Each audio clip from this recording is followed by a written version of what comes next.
So what? Kate says. If she gets away, then it's not your problem anymore. Wrong. Flower says. If she gets away, she'll become everybody's problem. She's that powerful? I ask her. Yes, she is. Have you heard of a Stillwinter? She's a Stillwinter? Only bits and pieces, I tell her. I heard that it was a great war between... oh, not Stillwinter. She's a Stillwater? Fucking hell. I heard that it was a great war between the Lessethi and the Stillwaters of this continent some 600 years ago. That's pretty much the gist of it. Main gist of it, Flower says. What I'm betting you haven't heard, though, is the fact that Araka used to be the leader of these Stillwaters. Fucking hell. We definitely need to find... what is his name again? Fuck, what is his name? The fucking Stillwater that always comes around and fucks with us. Whatever his name is, I forgot. We definitely need to find him and show him this girl and see what his reaction is. If he frees her, that's fine. If he doesn't, that's fine. I'm not really sure about this, but I just want to see. I don't even know if he was taking part in this. I forgot what his name is again. Used to be the leader of these Stillwaters, a banshee, Kate asks, leading an army of Stillwaters. She wasn't alone, Flower says. She was fused with a Stillwater guy in the same way I am now with Petal. From what I hear, oh wow, that could be possible. A Stillwater who is an Ethereal and a banshee comes in the same way I am with Petal. Now from what I hear, our two cases are the only two occurrences of soul fusion in our history. After what you have told me, Kate and I am willing to bet that the Stillwater Araka fused with was an Ethereal as well. Hold on, I tell her. Can Banshee possess male hosts? I thought they always went for women. That's because all Banshees are female spirits, Kate tells her. In order to minimize the risk during their awakening, they tend to only possess female bodies so that their magical auras are closer to nature to those of their host. I assume that the spirit as powerful Araka has no need to take such precaution. That's right, Flower says. Araka was so powerful in fact that it took the combined effort of Eleia and the creator to put a stop to her rampage. I see. So he was a very strong Stillwater. So Eleia and Creator are on the level of Stillwater. The Creator is that guy who considered to be founder of Varathian Constellation, right? I ask her. Yeah, that's him, Flower says. So as I was saying, the Creator and the Fox managed to defeat Araka, but only temporarily, when they weren't powerful enough to kill her outright. But they managed to cast a very complex spell on her, which forbids her to possess any of the humanoid races for the next 600 years. She was forced to possess only animals, which are too weak for her to be able to use her full powers. So if she's already been roaming free for 600 years, why is she more of a problem now, I ask her. Because of me, Flower says. The nature of my magical aura has changed drastically since my soul has been fused with Petals, and since my aura is so different now that from that of any other humans. The spell cast on Araka cannot identify me as a human being anymore, and therefore does not prohibit her from possessing my body. Even if I were to throw Araka somewhere far away, she'd just break out of the amulet and find her way to me sooner or later. Then it wouldn't be all over just for me and Petal. It might as well be the end of the entire continent, maybe even the entire world. Hold on, I've always had this question. The god or something banished her to this realm, right? From the whatever realm they exist in. What are they doing? What, like, do they have influence in the material plane or not? Is it like medieval fantasy, or do they have influence in the material world? Because there are people who pray to them, so I'm guessing they have influence in the material world. I don't know, why would they banish the Banshees here? Just to get rid of their own problem? Is that it? Because I don't see any other particular reason for this. Wait, I tell her, you're saying that you have to keep Araka under constant supervision so that you can dispel her explosion spell before she fully channels it? But what happens when you sleep? Well, Petal and I sleep in turn, so our body technically never goes to sleep, Flower says.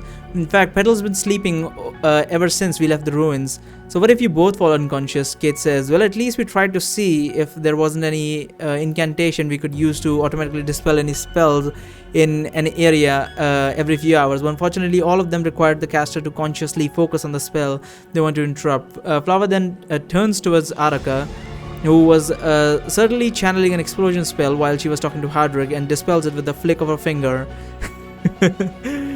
Gods be damned, Araka shouts. Girl, do you have eyes in the back of your head? See, Flower tells me. You can't dispel it unless you focus on the spell specifically. So instead of going for automatic dispelling, you have we made a spell that continuously tries to wake us up in case we're both unconscious. If it doesn't manage to do it in 2 hours, it kills us both, which at least ensures that we'll have a peaceful death instead of Araka absorbing both our souls and destroying the world. Wow, Kate says, that's quite a pragmatic approach. It was Petal's idea, Flower says, smiling. I thought as much, Kate says. Speaking of Petal, how have you Have you two been getting along these past 20 years? That doesn't give us much information. So what life with Araka like? Would you say that Petal is the smartest of your group? Okay, that is kind of I think I'm gonna go with this one, just a cheery one, because other ones don't really give us much info. Speaking of Petal, have you two been getting along these past 20 years? It's been a blast, Flower says. I've been having loads of fun over the years. I think Petal's been enjoying it too, or at least I think she has. It's kind of hard to tell because she's always grumpy and not very sociable. Well, I know the type, I tell her. As I look towards Kate, Kate frowns at me, but she doesn't dignify my comment with a response. Hey Flower, Darren shouts from a distance. Is this the right way to the ogre stronghold? No, Flower shouts back and she runs off towards forwards while Darren is standing. We keep going this way, we'll end up in the middle of a swamp. We need to turn left here and then follow the trail until we get out of the forest. The six of us can resume our journey and Flower takes the lead once more. The girl has become much more reliable since we got out of the ruins. She looks like she knows exactly where she is going and she's regularly checking various landmarks that she set in the past in order to make sure that we are still on the right track. She must have walked these paths many times throughout these years. So she does come out. As it starts to get dark, we decide to make camp in the valley near a small river where there aren't many trees that could hide any potential ambushers. Flower Kate went to scout the area around her camp, while Darren and Hardrick, they both had a several spare tents in their enchanted backpacks, so we're now busy setting them up. So then said they didn't need any help.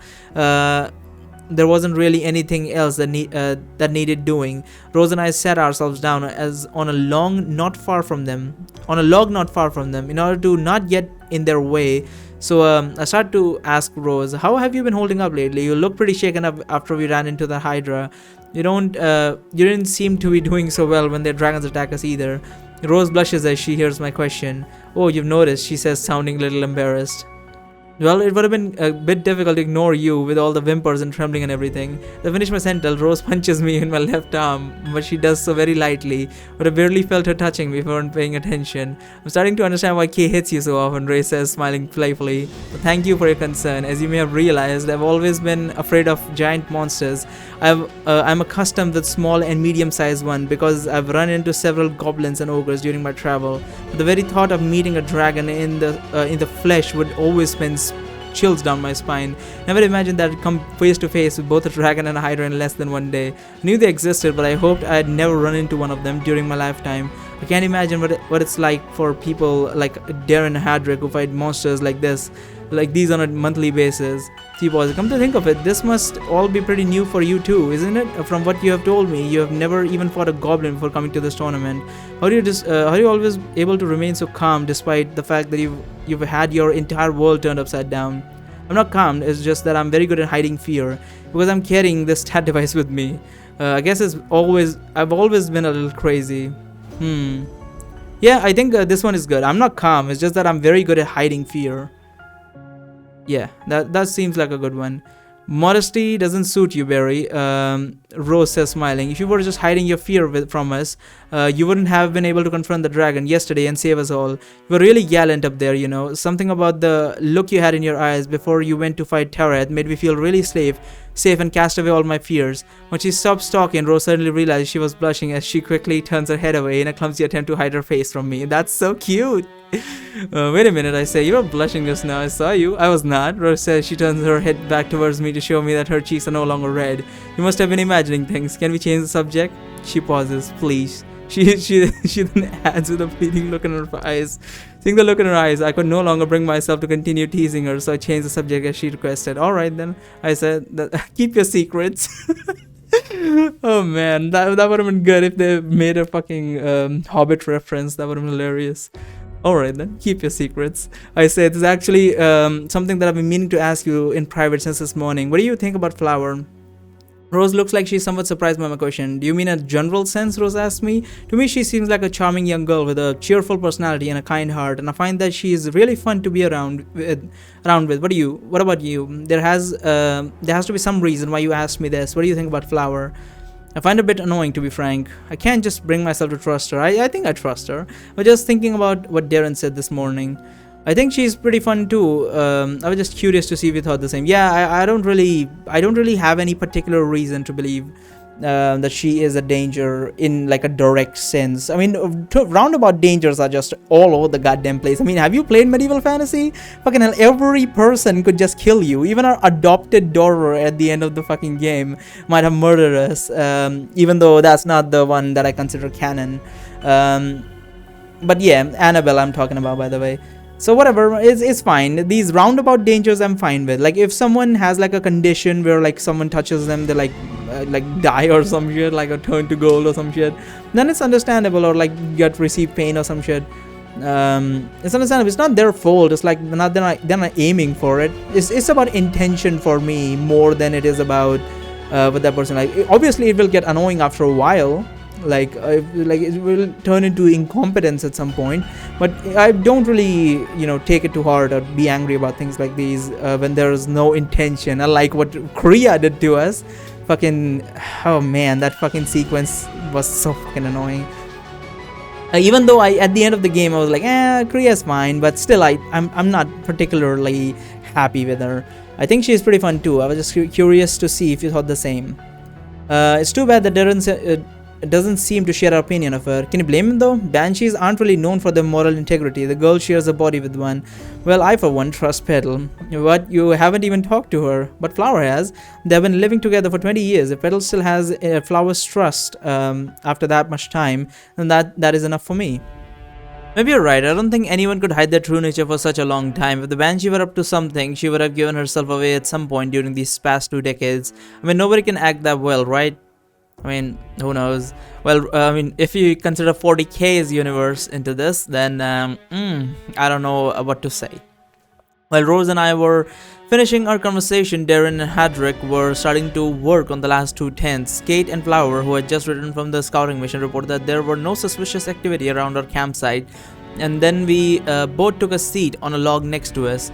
Once the tent have all been set, we decided to go to sleep early in order to be well rested when we leave tomorrow at the crack of dawn. Flower volunteered to take first watch, and then she immediately went to climb the highest hill to get a good view of the entire valley. As she passed me by, I could sense her aura weakening considerably, the Banshee's aura becoming a lot stronger. Does this mean that the girl went to sleep and left the Banshee in charge of the night shift? If that is so, then this would be the perfect opportunity to get to know the Banshee a bit before we reach the Ogre stronghold tomorrow. Aren't you going to sleep, Barry? Rose asked me as she sees me standing just there. Tell her what I noticed about Flower and Petal. Tell her to go on ahead because I need to do an inventory of my backpack's content. I mean, might as well tell her. I mean, there's no harm in that.